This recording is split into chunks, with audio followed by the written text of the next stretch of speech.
Good morning. Good morning. Very warm welcome to all of you today.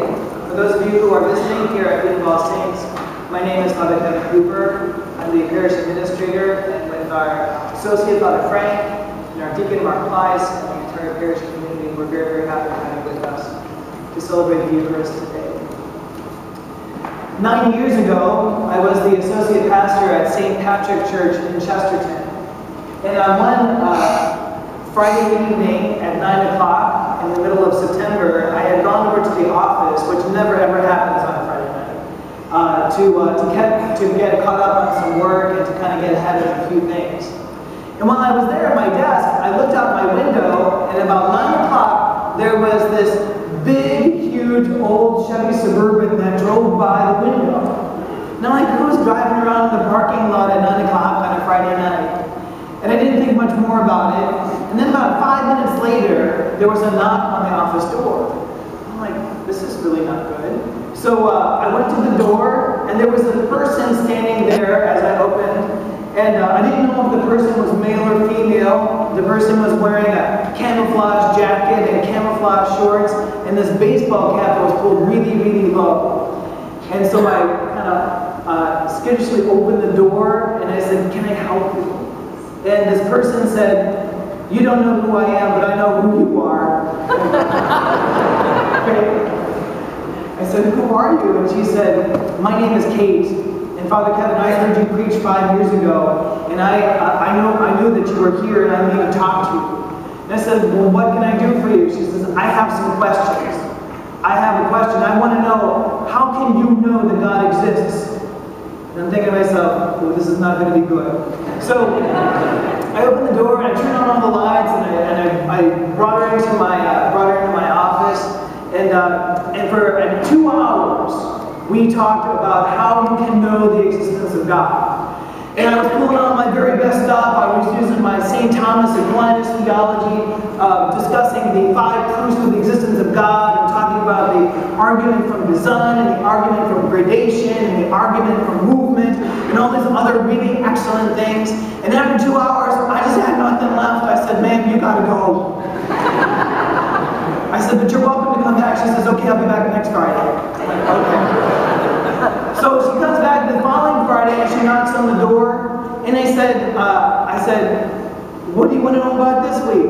And she said, "I want to know about sin." I said, "Okay, come on in." And I said, "Before we talk, I want to know something about you." And she said, "What do you want to know?" I said, "Where do you come from?" And she says, "I actually live in Miller, and my mom and dad and I were at St. Paul Church 5 years ago, and we heard you preach.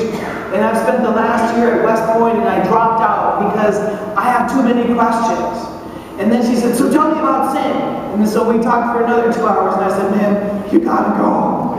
And so she leaves, and she says, "Can I come back again?" I said, "Sure." She said, "I'll be back next Friday." I'm like, "Dude, you're using up all my Fridays." And so she came back the following Friday, and I said, "What do you want to know about today?" And she said, "I want to know about confession." So we talked for just an hour and a half about confession, because I got limits. And after the end of the conversation, I don't know why I said this, but it was very, very clear to me that Kate had a real desire to know our Lord. And I said, "Kate, have you ever thought about being a nun?" And she looked at me and said, "No way!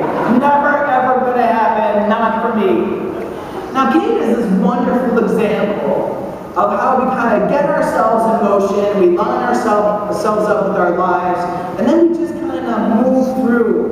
And as Catholics, we're formed to just kind of obey the rules and work within the parameters that are established for us, and make sure that we don't go outside the lines. But what would happen if you and I were given the authority to make the rules? What if you and I were given the power to inscribe the lines? Because if you really listen closely, you're hearing in the gospel this week Jesus do exactly that. Consider the scene. Jesus is off to the side in Caesarea Philippi with his disciples. He's been with them for quite a while. And he makes this interesting comparison. He says to his disciples, "Who do people say that the Son of Man is?"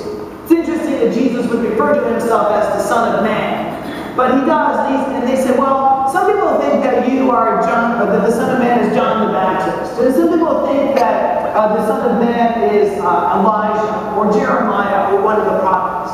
And then he says, but who do you say that I am? And that's when Peter perks up and he says, well, you're the Christ. You're the Son of the living God. You're the anointed one. Now notice what Jesus does. He does two things for Peter. He first of all affirms him. He says, blessed are you, Simon, son of Jonah, because no one has revealed this to you except my Father. And then, because Peter has made this profession of faith, he then is given a gift. Jesus tells him, you are Peter. He changes Simon's name to Peter, which means rock. And he says, on you who are rock, I'm going to build my community. I'm going to build my church. And he says some other very important things. He says, I'm going to give you the keys to the kingdom of heaven. And whatever you bind on earth will be bound in heaven, and whatever you loose on earth will be loosed in heaven. Now this is of particular importance because, again, what is Jesus doing? Jesus is trusting Peter to make his own decisions. He's not telling Peter or the other disciples, you got to do everything that I tell you to do. But instead, he says, I'm giving you the power and authority to make decisions, to make the rules. Now, I want you to be very clear. You might be saying, aha, I knew it. I knew that Catholicism is just a bunch of man-made rules that began with the apostles and have just continued throughout history. But notice, remember one very, very important fact. And when we listen to this gospel today, we are in the 16th chapter of the Gospel of Matthew, which is particularly important to us. And why? Because the disciples have been with Jesus for a long time. He has shaped them, he has formed them, and as he tells Peter, I am giving you the keys to the kingdom of heaven. What Jesus has really done is that he has exposed his apostles to the values of the kingdom. He has exposed his disciples to this whole to truth and justice and mercy and compassion and reconciliation and peace. All of the values of the kingdom Jesus has given to his apostles. And he's not just told them about these values. The fact of the matter is that he has shown them those values as he's fed the poor, as he's expelled demons, as he's cured the sick, as he's led those who were lost. In every possible moment, Jesus has been shaping and forming his disciples in the ways of the kingdom. And that is the foundation for every decision that they make. For every line that they draw, for every move that they make, the reality is that the values of the kingdom are what inform their choices. Now, I want you to be very clear that on Sundays, every time you come into church, you're being formed in those same values. For some of you, it's been a year. For some of you, it's been 10 years, or 30 years, or 50 years, or 70 years, or 80 years. The reality is that every one of you who are here, every one of you have been formed and are being formed in the values of the kingdom.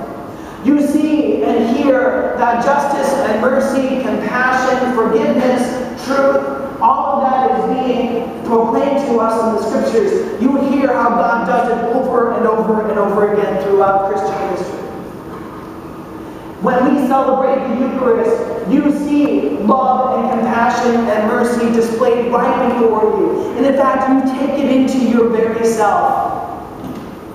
On the cross, you see the values of the kingdom waving like a banner in the wind. The reality is that our Lord has demonstrated justice and mercy and truth and forgiveness and compassion by dying for us on the cross.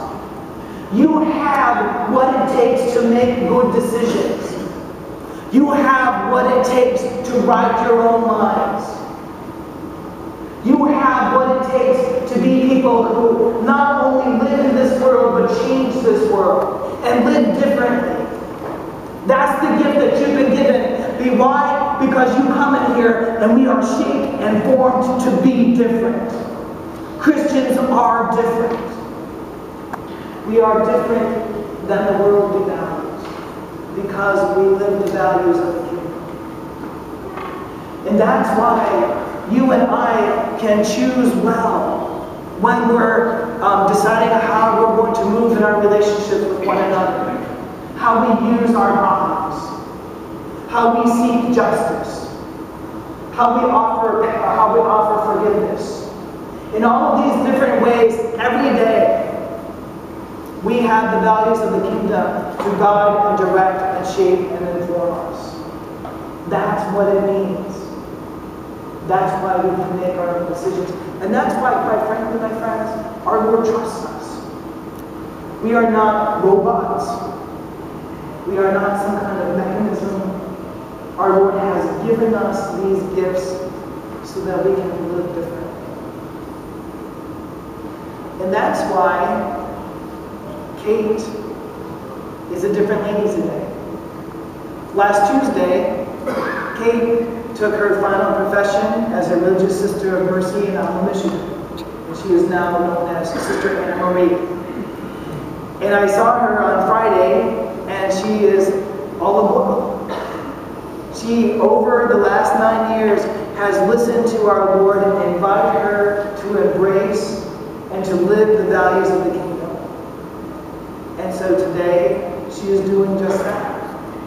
Now, I know that there's many of us here in church today who are not called to be priests, we're not called to be sisters, and that's okay. But every one of us is called to be witnesses to the kingdom.